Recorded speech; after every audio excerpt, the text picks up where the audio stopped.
بسم الله الرحمن الرحيم. تبارك الذي بيده الملك وهو على كل شيء قدير، الذي خلق الموت والحياة ليبلوكم أيكم أحسن عملا وهو العزيز الغفور، الذي خلق 7 سماوات طباقا ما ترى في خلق الرحمن من تفاوت فارجع البصر هل ترى من فطور، ثم ارجع البصر كرتين ينقلب إليك البصر خاسئا وهو حسير، ولقد زينا السماء الدنيا بمصابيح وجعلناها رجوما للشياطين وأعتدنا لهم عذاب السعير، وللذين كفروا بربهم عذاب جهنم وبئس المصير.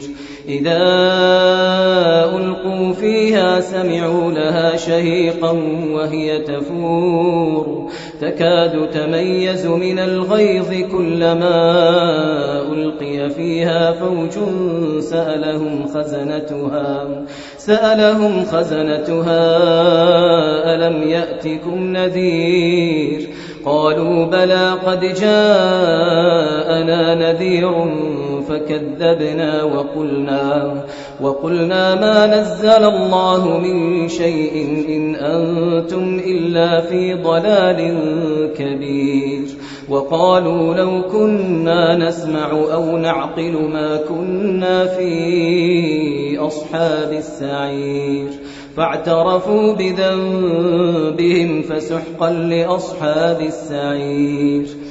إن الذين يخشون ربهم بالغيب لهم مغفرة وأجر كبير، وأسروا قولكم أو اجهروا به إنه عليم بذات الصدور، ألا يعلم من خلق وهو اللطيف الخبير، هو الذي جعل لكم الأرض ذلولا فامشوا في مناكبها وكلوا من رزقه وإليه النشور.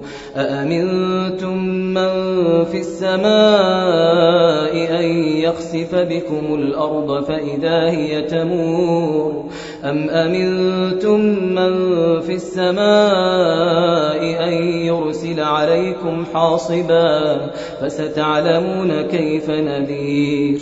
ولقد كذب الذين من قبلهم فكيف كان نكير.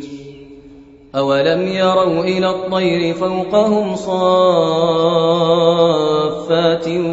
ويقبضن ما يمسكهن إلا الرحمن إنه بكل شيء بصير. أمن هذا الذي هو جند لكم ينصركم من دون الرحمن إن الكافرون إلا في غرور. أمن هذا الذي يرزقكم إن أمسك رزقه بل لجوا في عتو ونفور. أفمن يمشي مكبا على وجهه أهدى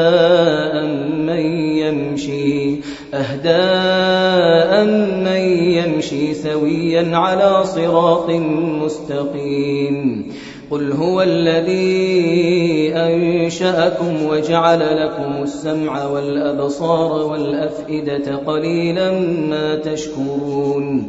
قل هو الذي ذرأكم في الأرض وإليه تحشرون. ويقولون متى هذا الوعد إن كنتم صادقين. قل إنما العلم عند الله وإنما أنا نذير مبين. فلما رأوه زلفة سيئت وجوه الذين كفروا وقيل هذا الذي كنتم به تدعون. قل أرأيتم إن أهلكني الله ومن معي أو رحمنا فمن يجير الكافرين من عذاب أليم. قل هو الرحمن آمنا به وعليه توكلنا الحسنى فستعلمون من هو في ضلال مبين قل أرأيتم إن أصبح ماؤكم غورا فمن يأتيكم بماء